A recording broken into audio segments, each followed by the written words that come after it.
Welcome to Circuit Analysis. Let's continue with TCL Scripting. So today we're going to look at how to run a simulation with the scripts. So we'll create a netlist, run the simulation, then open the resulting data file and extract the waveforms into a text format and also evaluate formulas. Let's add a couple of references to our toolbox here. So one is the TCL commands reference and the other is the sample scripts. So I didn't see those on a quick Google, so the way to find them is to log into the Cadence help website here.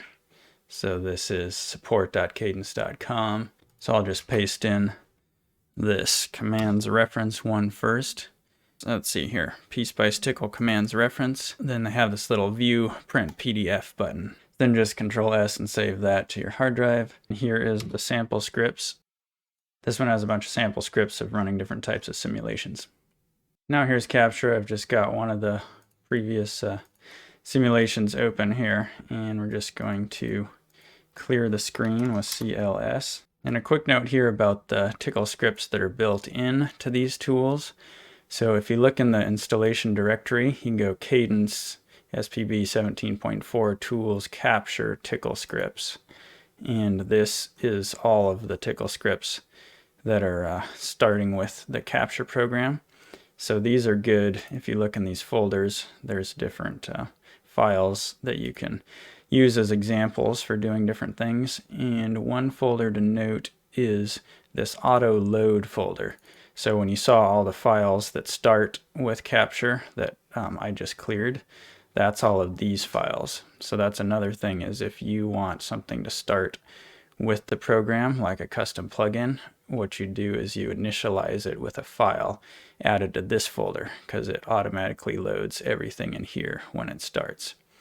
And if you go back a little bit here, so we have tools, capture TCL scripts, you can do tools, and you can also do PSPICE and then TCL scripts. And this is the same thing, but for the PSPICE program. Now if we just go back to our project directory, we can right click and do new text document, test2.tcl.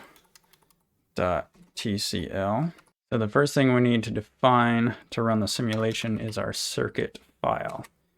And if we go to the directory here, we'll use this linear project, and let's do the transient analysis first. So that is this right here, this .cir file. Here we'll do these curly brackets and copy and paste this directory here, add an extra slash, and then copy and paste the name of this file. So now we have our file. Now the next thing I like to do is do this menu PSPICE create netlist, and that's just like if you go up here and you click PSPICE and then create netlist, and that's just to make sure that we're regenerating the netlist every time we run the script, so that we don't accidentally have a mismatch between the schematic and the netlist. So now we're ready to actually run the circuit with the script, and I have to go on kind of a tangent here. So the first way that I originally tried was with this TCL samples example file here, and you'll see what they do is they use this PSPICE setup analysis, and then you can change values and do different things. And then this is the main command here, PSPICE command do. And then you'd say like do transient or do AC. Then with that you can run multiple simulations, and each time you're adding them to the DAT file. So you get a DAT file that's like a multi-run kind of a thing, where it has all these different simulations attached to it, sort of concatenated together. And then you do finish at the end, and that closes the DAT file. And then you can open it for analyzing the waveforms after that. Now, the way that that works is it sort of loads your whole circuit into memory, and then you're able to adjust parts sort of on the fly, but they're not being changed in the actual netlist file on your hard drive or in your circuit file in a capture or anything like that. It's just in this temporary sort of memory file. And I thought that was really great at first, but I ran into this problem where I think it was mainly with temperature and stuff, but I wasn't getting the exact same results using this as I was when I changed the parts in the GUI and I clicked play and then I looked at the waveform and the calculated expressions in the PSPICE user interface. So I spent countless hours messing around with that, and it just really bothered me that they didn't match up, and I couldn't figure out why I was setting, parts here and it wasn't the exact same as setting parts over here. I think it was okay if they were not using the temperature, but if I had temperatures set, there was just something I could never figure out how to get it to line up. So the second one I tried is in this TCL commands reference, and that's this PSPICE do analysis. So this is the PSPICE command do, and this is the PSPICE do analysis. It takes the circuit file, you give it the output file, this is the log file, and then the data file, and then this lib path. That's like this one right here. It's pretty much you give it the same format as this setup analysis. And all it does is you just give it that and it just cranks out a data file and dumps it out. And that one seemed a little better at first, but I still was finding places where I was getting weird results and it wasn't matching up. So just to reiterate, it was at first not off by much, just a few decimal places between the different answers. And so I thought it wasn't going to be a problem. But the real problem was when I didn't have, things that were converging correctly and I had failures in the analysis. And then I had to go back and recreate it, and I couldn't recreate it because it was just ever so slightly different. So I finally settled on this third option, which is to use the TCL script execute command, which basically just runs the command prompt. And so it looks like this. You just use execute PSPICE CMD. And if you remember from my very first PSPICE tutorial, the command line style one, we were using PSPICE CMD to run text files straight through the command line without using the GUI interface and just send the netlist to the command line. So that's basically what I settled on for this, is to just run everything through the command line. So these scripts are totally bypassing all this GUI stuff and the built-in libraries for PSPICE and those examples. And it's just taking the netlist. So we're updating the text netlist, and then we're just going to pass it through to the command line utility. And that's going to dump out a data file. And then we can open that data file and analyze it. And in my experience so far, that has been 100% exactly the same as when I use the GUI here and do play and then analyze it in the PSPICE AD simulator. So then we just give it this file here, our circuit file, and I'll just throw a comment on the end here. So this is running the simulator from the command prompt. So I'm going to put a comment at the top here like I like to do and put source. So this will be the little copy and paste code here to run this file. Make it easy to remember. So here it is, test2.tcl. And now what we want to do is check out this directory here. We're going to try the linear one, and we're doing this transient analysis here. So this is the file we're trying to recreate, transient.dat. So I'm going to delete that. Then we'll copy this guy here, save this. We're going to go down here and just try and run it. So see, it recreated the net file, and here it is. The dat file is back. So that ran that simulation. And we could just run it with the play button as well. I don't even remember what we were simulating, so see if it's an actual waveform. Okay, so this is the Bodhi plot. So to do it in the GUI, we were simulating the other file. So we need to make this top one active.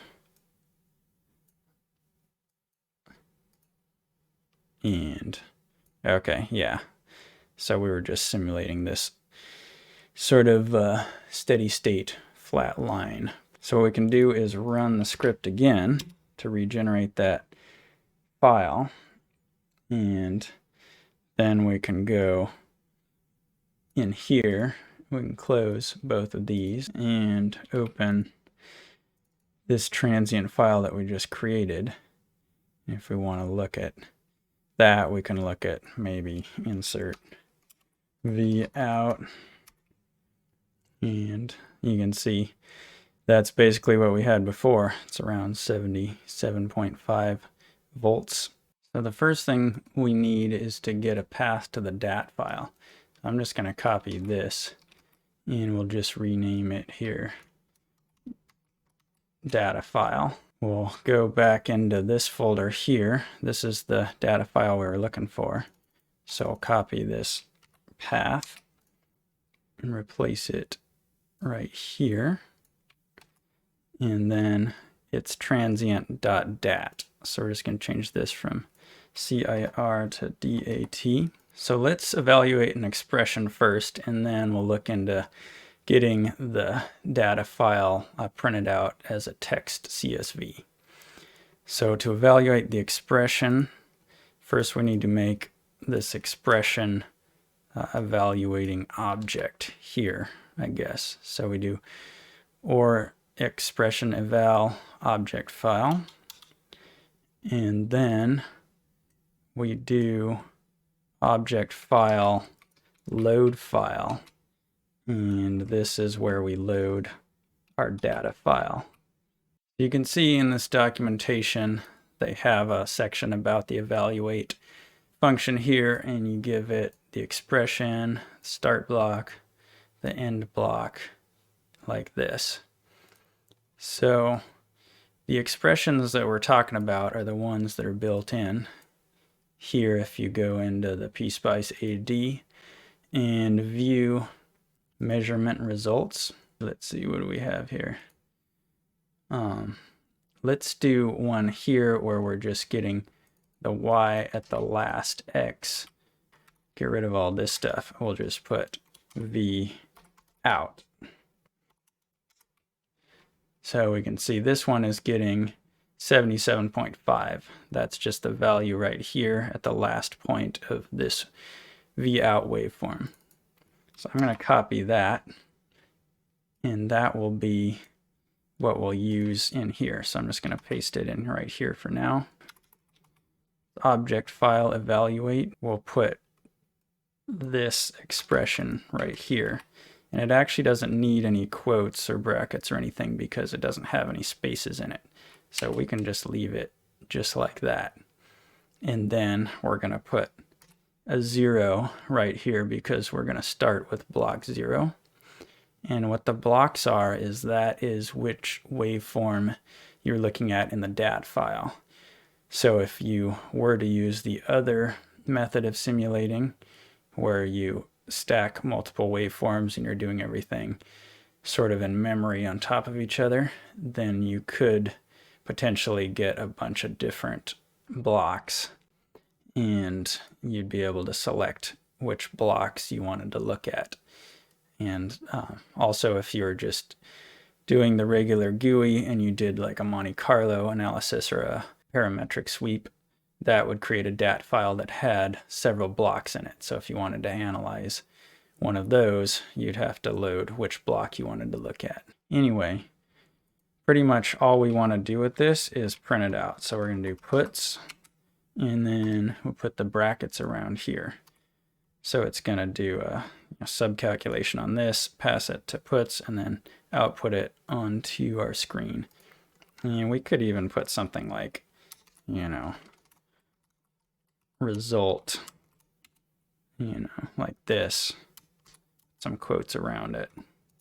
And that way it should put result, here and then give us the answer. So let's see if it works. And it shouldn't actually work because we need to include an extra library, I'm pretty sure, to link some of these functions we're using. They're not built in.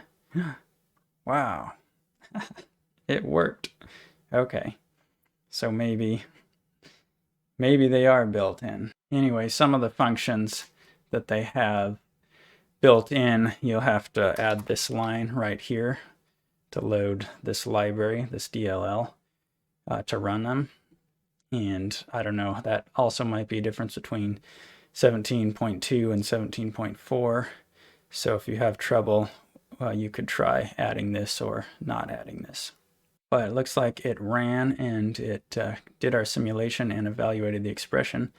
And you can see that by comparing this number right here that it outputted as our result with this number right here that we calculated in the GUI using the expression. So that works. Now let's check out exporting the waveform as text.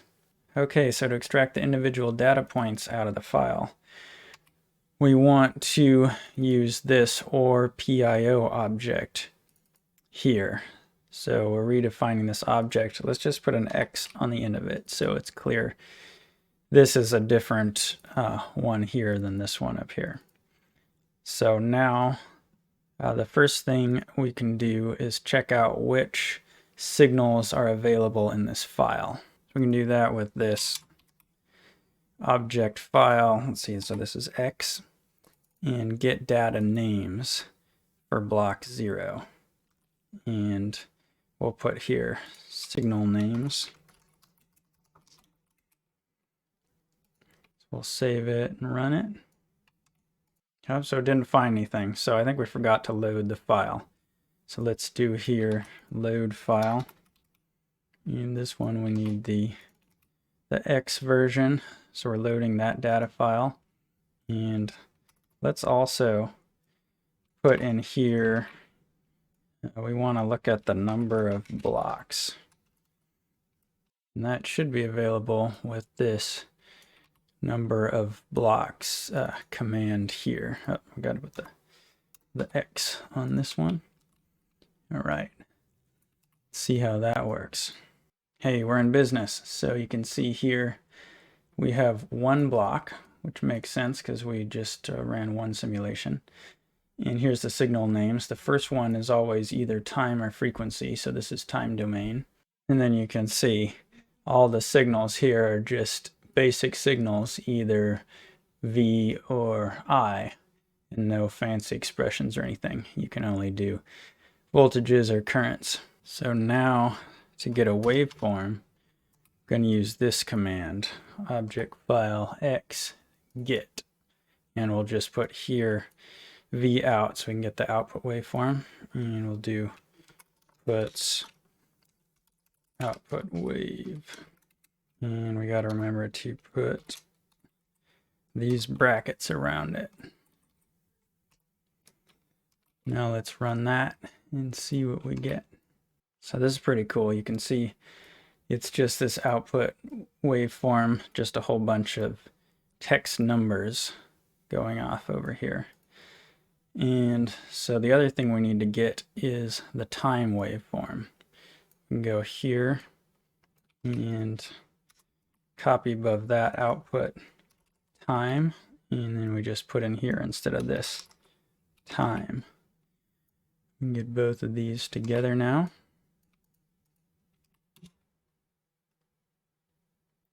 So you can see right here we have the corresponding times in seconds right here. It's all kind of smashed together, and then we have the output values right here. Now let's output this text to a file. Make a CSV file. So first we'll set the file name, and that's going to be just this directory here. Let's see, the boost 1, and we'll put output.csv. Next, we can open the file for writing here, the file name, and we're saving this file ID variable. And then you actually use the puts command to write a file as well as to output text. So we do puts, and no new line means that it doesn't add an extra new line at the end of the text.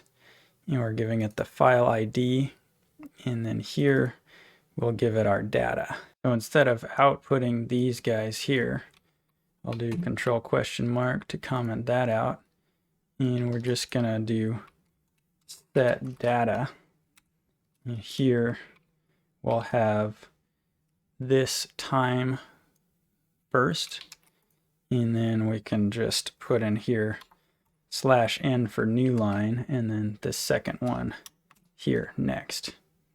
So we surround that with quotes. It might not need quotes because we don't have any spaces really except inside these brackets, but we'll just do quotes anyway. It doesn't hurt to have extra quotes. Now we've got this data variable defined, and the last thing to do is to close our file. So there, the file's closed, and let's try this out. So here it is, our output.csv, and if we open it, we have our two columns here. The first one being the time and the second one being the voltage. We can copy that and right click, transpose it. Now we have the time here and the voltage here, so we can label it time V out, and now we can do insert a scatter plot, maybe this one here, and there it is. That's our waveform. So now what I want to do is quickly show the same thing but with an AC analysis, because that's pretty similar, but it's slightly different, because instead of a time and a voltage signal out, you get a time and then a complex voltage or current out. So it's got a real and an imaginary part. So first I'm going to just take all of this and copy it and paste it down here. So then this part right here up to about there, we can comment out. So we're not doing the old stuff, but we have it saved, and we'll just go through and update this for the AC analysis. So the AC analysis is in this linear folder here, same as the other one, but instead of transient, we go here into AC, and then it's ac.dat. So we actually need to copy this part here, dat file. We'll just redefine it down here and put in the new path. And this here is going to be ac.dat. Save that. So basically all we need to do to change this to frequency is change this right here to frequency, and then do the same thing, just get V out. Now there was sort of a shortcut here where you could put real and image like this, and that would if these were variables that you were creating, you could get this function to dump the values into these real and imaginary variables, and that way you had them separately. And otherwise this block here returns the real and the imaginary sort of alternating in the same text string. But the problem when I switched from 17.2 to 17.4 is there was some sort of a bug in this. So I have a note that this one here would not overwrite itself. So if I ran multiple simulations, then the real and the imaginary variables would stay the value of the very first simulation. So I ended up stripping that out and just going back to sort of having them alternating and then picking them out afterwards. By the way, if you do want to try defining the variables, you can just define empty lists like this. Just set real, set image, and just give them 2 brackets. That'll just be kind of like a blank or empty variable. So let's give this output a new name. We'll call it _AC. And we can run it and see what it gives us. And here it is. So you can see what I mean. It's got here the frequency now starting at 100 Hertz, and then it goes 0 and then 104. And that's because it's doing the real value and the imaginary value of the output voltage. So this here is just like a placeholder. And then real, imaginary, real, imaginary. So to make sense of this, you have to sort of go through and pick out every other one of these guys, and then every other one of these guys. So you can throw these zeros out. And then also you got to think about, usually you don't really want to look at real and imaginary numbers. You want to look at magnitude and phase. So you've got to do that conversion to the polar form here. So I think that's about it for today, but that should get you started. And in the future, we'll look more at saving and loading other text files to auto load in parts values, and directly editing the net list so we can change parts and run different simulations. And then at some point maybe look at putting it all into a custom plugin so you can have it load automatically like I was saying, and have a menu to run your script. So anyway, thanks for watching. Subscribe, write some comments, and I'll see you next time.